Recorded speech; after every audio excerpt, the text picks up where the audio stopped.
ये सर आप लोग जो 2-3 दिन से धरने प्रदर्शन पे बैठे हुए हैं, इसकी वजह क्या है? इसकी वजह ये है कि हमारे इंजीनियर्स के खिलाफ एंटी करप्शन ब्यूरो ने कुछ कार्रवाई करी है। हमारे दो इंजीनियर्स को और एक हमारे और कर्मचारी को उन्हें अरेस्ट कर लिया था, जो कि बिल्कुल इलीगल अरेस्ट है।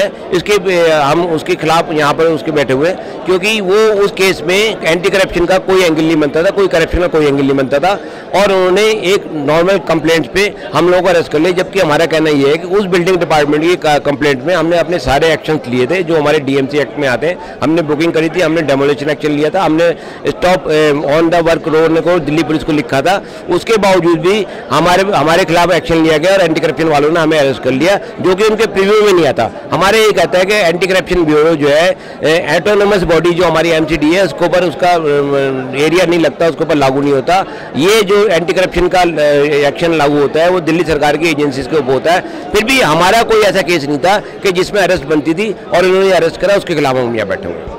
ये प्रोटेस्ट आपका कब तक जारी रहेगा? ये प्रोटेस्ट जब तक हमें कोई पक्का आश्वासन नहीं मिलेगा और जब तक इसके खिलाफ कोई कंक्रीट डिसीजन नहीं होगा, तब तक हमारा ये प्रोटेस्ट जारी रहेगा। सर इसी में हम इसको इसलिए बोलते हैं कि हम भी एक सेंट्रल गवर्नमेंट की बॉडी है, क्योंकि हम ऑटोनोमस बॉडी है। Autonomous body is govern by the central government only, we are not the state employ. That's why हम इस चीज़ को पहले से बोलते आ रहे हैं, और इसी चीज़ को हमारी चीज़ को पक्का करने के लिए कोर्ट ने आज आदेश पे ठप्पा भी लगा दिया कि जो एंटी करप्शन कर रही है वो गलत कर रही है। लेकिन इसके पीछे दूसरा मुद्दा भी है कि कहीं ना कहीं गिनती बढ़ाने के लिए हमारे सॉफ्ट टारगेट जो है इंजीनियर को पकड़ा जा रहा है, और हमने जायज़ नाजायज़ हमारे पास प्रताड़न करा जा रहा है और हमें अरेस्ट करा जा रहा है सिर्फ अपनी गिनती बढ़ाने के लिए, जबकि हम अपना काम पूरा कर रहे थे डीएमसी एक्ट के तहत।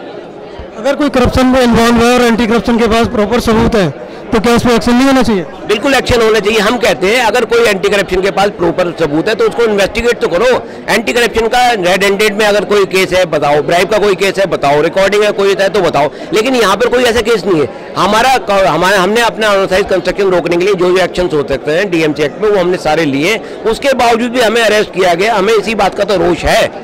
अगर हमारा आदमी कोई गलत काम करते हुए पकड़ा गया तो उस पर एंटी करप्शन एक्शन ले सकता है, कोई भी डिपार्टमेंट एक्शन ले सकता है। हम उसके लिए अपोज नहीं कर रहे, हम उसके साथ। आपको कहने का मतलब है कि अगर आपको नाजायज तंग किया जाएगा तो आप इस माहौल में काम नहीं कर पाएंगे? बिल्कुल। एक तो हम सबसे बड़े कम माहौल में हमें तनख्वाह नहीं मिल रही, नॉर्थ दिल्ली में तनख्वाह नहीं मिल रही, दिल्ली में तनख्वाह नहीं मिल रही। दूसरा सबसे बड़ी बात है हम शॉर्टेज ऑफ स्टाफ के अंदर में काम कर रहे हैं। सिर्फ 30% की स्ट्रेंथ पे हमारा फील्ड इंजीनियर है जो लाखों मकानों को कवर करता है। अब रोहिणी का जहाँ केस है वहाँ पर 15 लाख मकानों को कवर करने के लिए सिर्फ हमारे पास 10 फील्ड इंजीनियर है।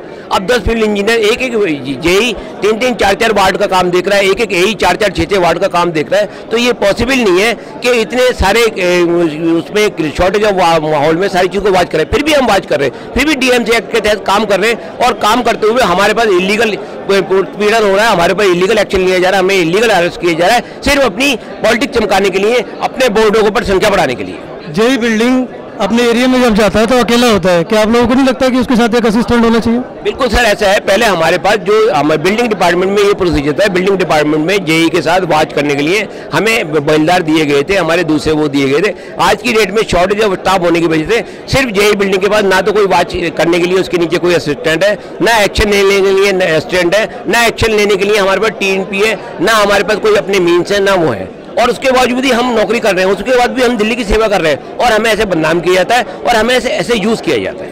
दिल्ली में जो 35 अफसर गिरफ्तार के बोर्ड लगाए गए हैं ना, उनकी गिनती पूरी करने के लिए सारी कार्रवाइयाँ की जा रही हैं। मुख्य बात ये है, और इंजीनियर जो सबसे सॉफ्ट टारगेट उनको मिल रहा है और वो गिनती पूरी करनी है उन्होंने। आम आदमी पार्टी के जो विधायक है कहीं आप लोगों को दबाव में रखते हैं? बिल्कुल बिल्कुल बिल्कुल। पीछे का एक वाक़या बताता हूँ। आम आदमी पार्टी के एक विधायक ने हमारे एक इंजीनियर के साथ बेहूदगी करी, उस इंजीनियर के खिलाफ हमने एफआईआर भी कराई। ये तिलक नगर थाने की बात है। और एमएलए की जर्नैल सिंह के खिलाफ वो हुए। एक तरफ तो ये कहते हैं कि अनऑथराइज्ड कंस्ट्रक्शन को मत तोड़ो, और दूसरी तरफ ये हमारे ऊपर केस बनाते हैं। ये बिल्कुल नाजायज है, बिल्कुल नाजायज है। इंजीनियर के खिलाफ ऐसा नहीं होना चाहिए। इंजीनियर इस देश को डेवलप करता है, दिल्ली को डेवलप करता है, उनके खिलाफ ऐसी कार्रवाई नहीं होनी चाहिए। अब हम तोड़ने जाते हैं तो अनऑथराइज्ड को जब भी हम तोड़ने जाते हैं तो इनका हमारे ऊपर प्रेशर आता है कि इनको ना तोड़ा जाए। देखिए इतने अनऑथराइज्ड मकान बन रहे, ना तो इनकी कोई पॉलिसी है। सबसे मेन क्या है कि गवर्नमेंट को पॉलिसी बनानी चाहिए ना अनऑथराइज के लिए, ताकि कोई प्रॉपर पॉलिसी हो तो उसका प्रॉपर नक्शा बन सके। कोई प्रॉपर पॉलिसी नहीं, उसका सारा का सारा टारगेट जो है वो इंजीनियर के ऊपर डाल दिया जाता है। ये गलत है। आम आदमी पार्टी ने चुनावी वादा किया था कि दिल्ली में मकान बनाए जाएंगे, उसको कोई नहीं रोकेगा। क्या ये भ्रष्टाचार नहीं है? भ्रष्टाचार को बढ़ावा दिया जा रहा है, भ्रष्टाचार नहीं है? तो हम लोगों को इसलिए लगा रखा, मुक्त कर दो यहाँ से, इस डिपार्टमेंट को खत्म कर दो ना, इसको जरूरत क्या है। देखिए, जब कोई भी मकान अगर जो तोड़ते हैं, हम एक डीएमसी एक्ट के तहत उसको तोड़ते हैं, और सबसे मेन बात यह है, इन्हीं लोगों की हमारे पास सिफारिश आती है, इसको ना तोड़ो, इसको छोड़ दो, इसको छोड़ दो। हमारे लिए बड़ी टिपिकल पोजीशन होती है जिस टाइम पर हम मकान तोड़ने के लिए जाते हैं। क्यों नहीं ऐसा कर देते कि इन मकानों को तोड़ना ही ना पड़े। इसमें मेरा कहना यह है कि इस समय सरकार के पास कोई पॉलिसी नहीं है, सरकार को पॉलिसी फ्रेम करनी पड़ेगी, क्योंकि लगभग डीडीए केवल एकमात्र एजेंसी है जो लोगों को मकान या प्लॉट मुहैया कराती है, जो औसतन 5 से 10 हज़ार लोगों के रिहायशी यूनिट बना पाती है या दे पाती है, जिसमें कि लोग बना करके रह सके। लगभग औसतन 1 लाख आदमी दिल्ली से बाहर से यहाँ आकर के बसता है, जो कि 90,000 मकान प्रति वर्ष उसकी शॉर्टेज होती है। वो शॉर्टेज पॉलिसी बना करके दूर हो सकती है।